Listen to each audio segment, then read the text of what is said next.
நான் என்ன கவர்ச்சி கன்னியா, சன்னி லியோன் மாதிரியா அப்படிலாம் பேசினார்ல. உண்மையிலேயே சொல்றேன், அந்த முன்னால இருந்த அந்த மக்கள் இருக்குல்ல, அந்த ஆர்ப்பரிச்ச பெண்கள் கூட்டத்தை பார்த்தா உண்மையிலேயே சொல்றேன், இவர் பெரும்பான்மையில ஜெயிக்க வேண்டியது. அப்படியா? ஆமா, கொஞ்சத்துல மிஸ் ஆயிடுச்சு. இவர் மட்டும் சட்டையை கழட்டி வெறும் உடம்போட அப்படி உடம்ப மட்டும் இப்படி காட்டியிருந்தாருன்னா அத்தனை பெண்களும் அப்படியே கவுந்து பெரும்பான்மை ஆக்கியிருப்பாங்க தெரியுமா? 108 இடத்துக்கு மேலே ஜெயிச்சிருப்பாரு. 150 இடம் ஜெயிக்க வேண்டியதுங்க. அவர் சட்டையை கழட்டாம விட்டாருங்க. சட்டையை மட்டும் கழட்டி நீட்டி அப்படி அப்படி காட்டி இருந்தாருன்னா வேற மாதிரி இருக்கு. இன்னும் சொல்ல போனா முழுசா கட்டியிருந்தா 234 அவ்வளவுதான். அப்படியே அப்படி உழுந்திருக்கும். என்ன நீங்க சாதாரண உடம்பா இதெல்லாம்?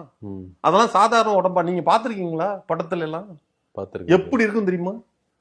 இவர் ரஜினிகாந்த் வயசான காலத்தை சட்டையை திறந்து கட்டுறாரு. ஆமா, இவர் காட்டுறதுக்கும் ரஜினிகாந்த் காட்டுறதுக்கு எப்படி இருக்கும்? அவரு ஏங்க என்னைக்குமே கவர்ச்சியா இருக்கிறவங்க தான் கவர்ச்சின்னு சொல்லிக்க மாட்டாங்க.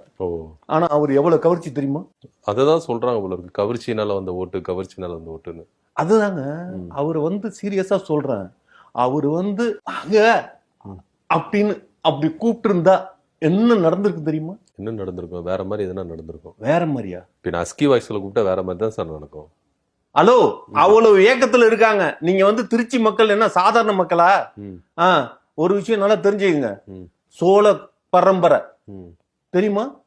சோழ நாடுங்க, சோறு உடைத்த சோழ நாடு. காவிரி உள்ளார பூந்து டிராவல் பண்ணிட்டு இருக்கிற ஒரு நாட்டு. பண்பாடு கலாச்சாரம்லாம் அப்படி இருக்குது. அவங்க எல்லாம் எவ்வளவு ஏக்கத்தோட இருக்காங்க தெரியுதா? விஜய் வரவுக்காக. பாத்தீங்கல்ல, அந்த ஆர்ப்பரிக்கிறதெல்லாம் பாத்தீங்கல்ல? பார்த்தேன்.